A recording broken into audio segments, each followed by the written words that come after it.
Hola, ¿qué tal? En el presente video le vamos a hablar acerca del taller número 3 del curso de construcción. El profesor a cargo es el ingeniero Carlos Minaya y los integrantes del grupo son Eric Guayanca, Shirley Carvajal, María José García, Luis Rojas, Arnold Castillo y quien les habla, Gianfranco Ramos.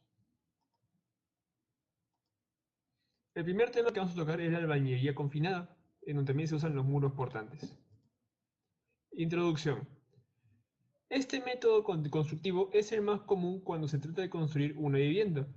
Para ese tipo de construcción se usa ladrillos king con 18 huecos, vigas soleras, columnas de amarre, losas y losas de techo.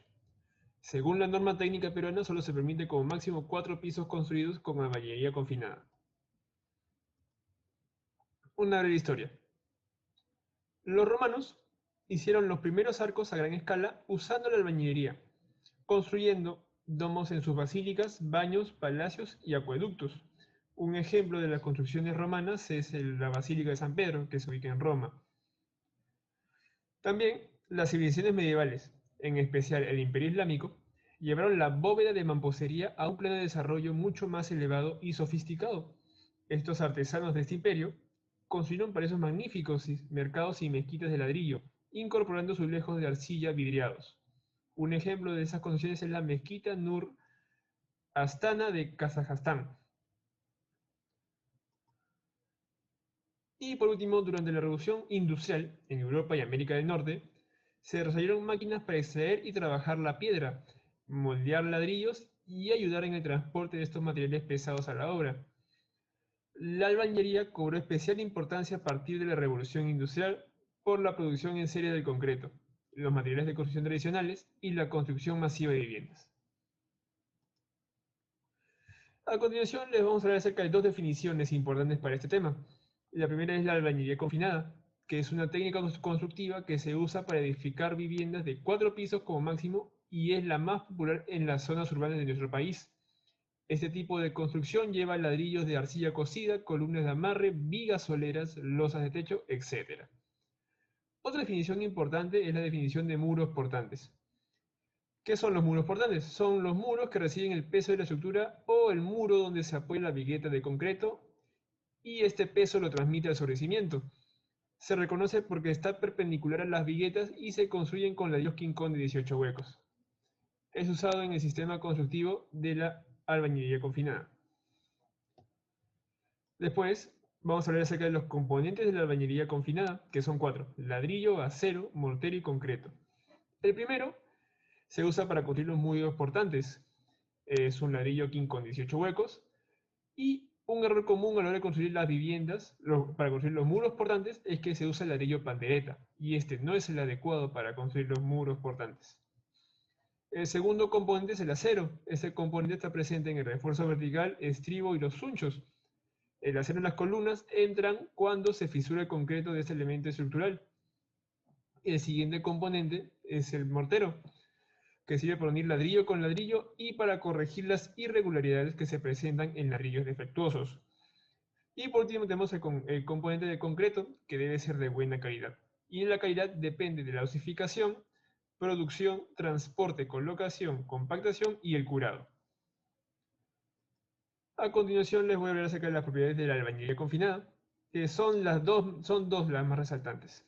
La primera es que este sistema, este tipo de construcción, es de carácter antisísmico, ya que esta técnica utiliza amarres, vigas y columnas que unidas componen una estructura sólida y flexible al mismo tiempo, difícil de someter si se cumple con todos los requerimientos y normas de construcción vigentes. La segunda propiedad es que tiene una distribución simétrica de peso. Eso significa que tiene una distribución simétrica hacia todas las direcciones de la construcción. Y esto ayuda a que los cimientos y las columnas de un edificio soportan cantidades similares de presión, lo cual da como resultado una estructura segura y duradera.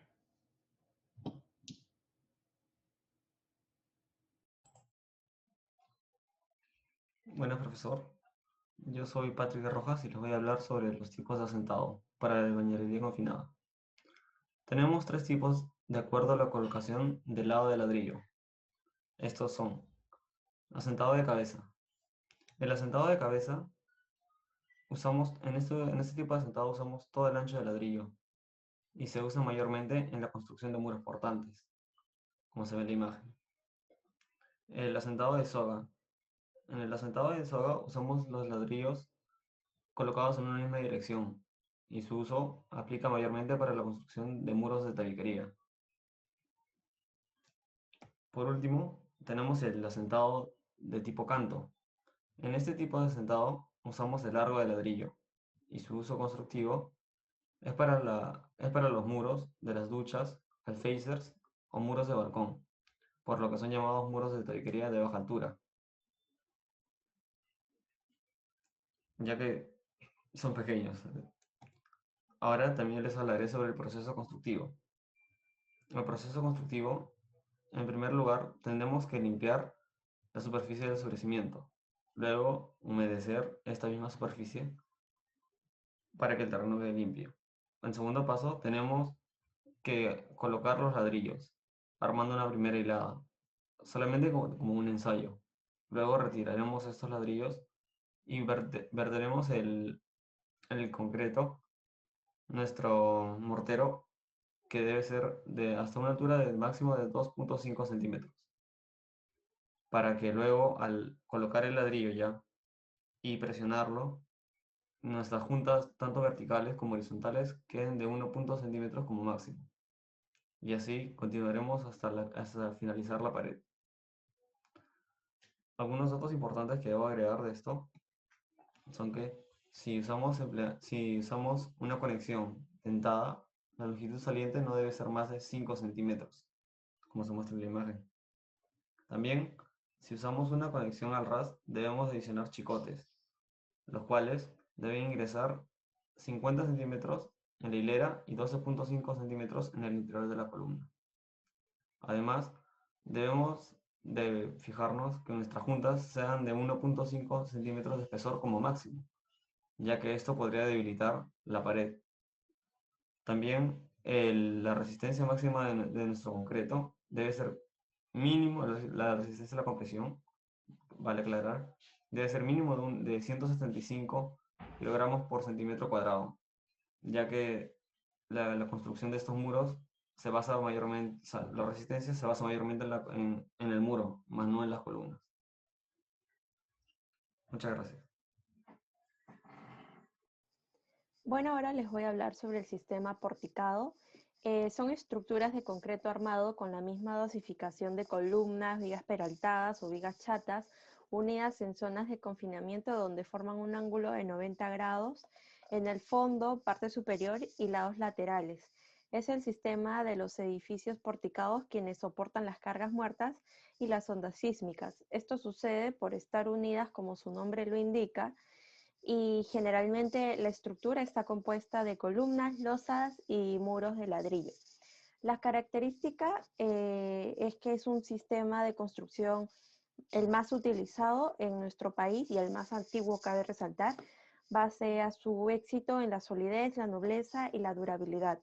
Un sistema porticado es aquel cuyos elementos estructurales principales consisten en vigas, columnas y estas son conectadas a través de nudos, formando pórticos resistentes en las dos direcciones principales de análisis X, Y.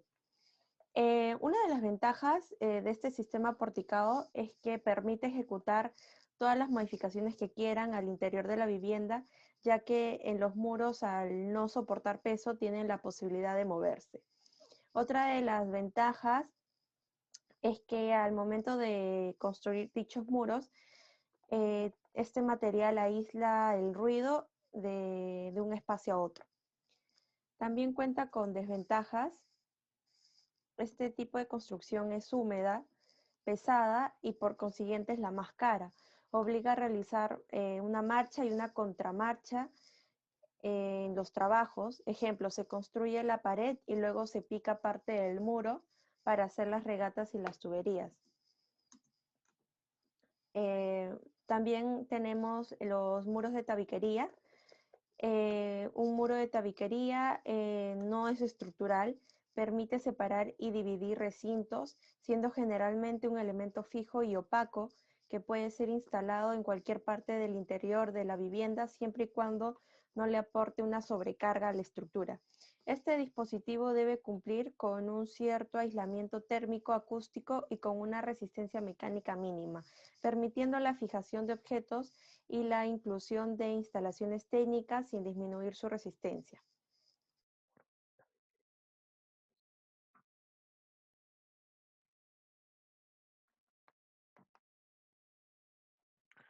Ok.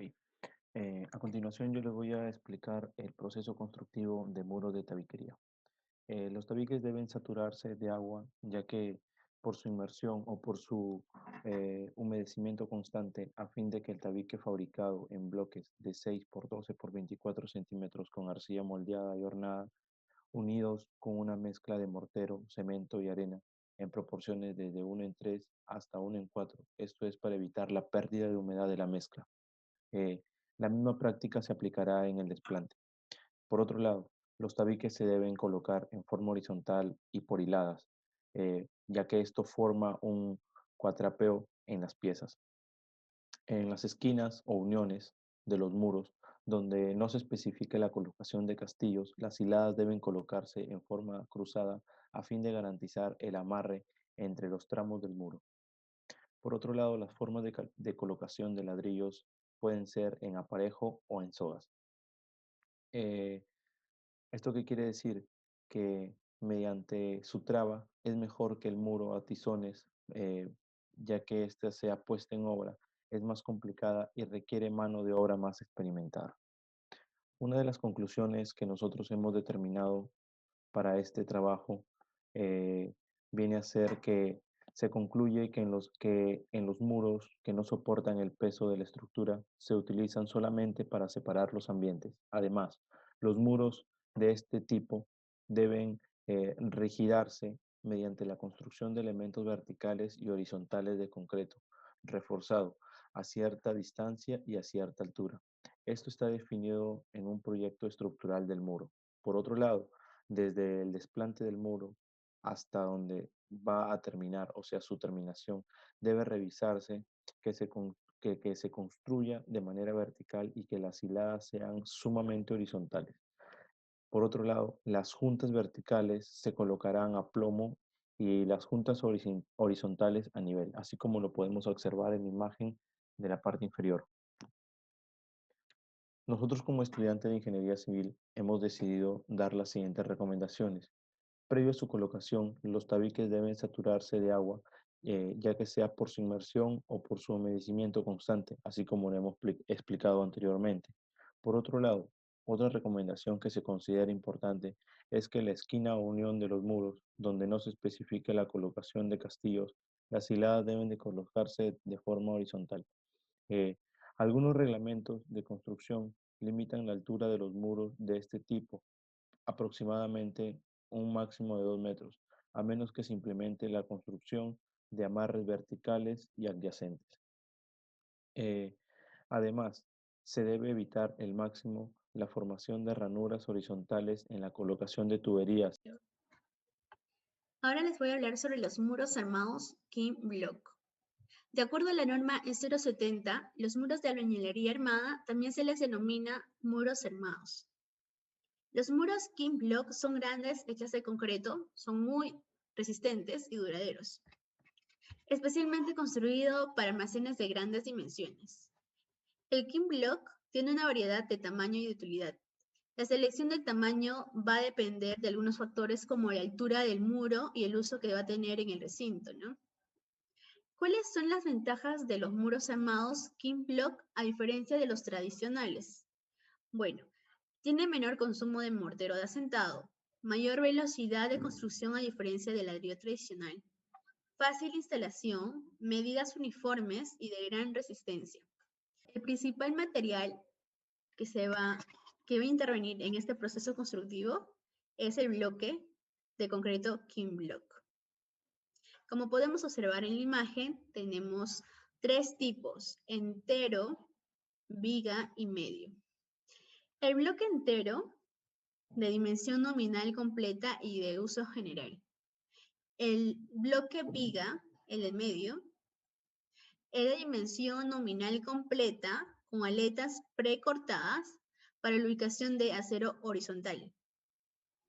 Y el medio bloque terminal de media longitud usado en los extremos de los muros. Estos tres tipos de bloques se usan en los muros.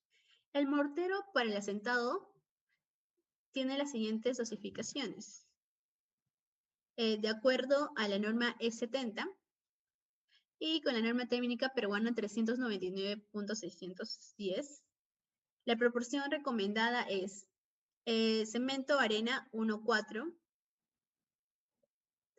considerando que el cemento podrá ser Portland tipo 1 u otro que cumpla con la norma técnica peruana 334.009 o la norma técnica peruana 330.830. La arena. La granulometría y limpieza de la arena es de vital relevancia en la preparación de un buen mortero.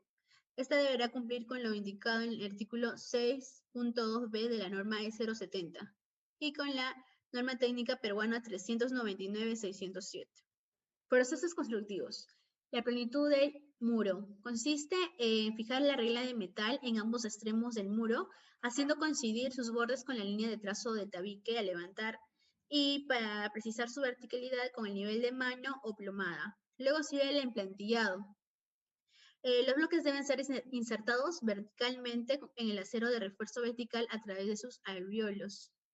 El asentado del bloque del concreto. ¿En qué consiste? Mediante el escantillón, determinar la ubicación en altura de cada hilada y la altura de corte del bloque que ajustará a la altura del tabique. Este bloque con corte horizontal deberá ser colocado en la penúltima hilada.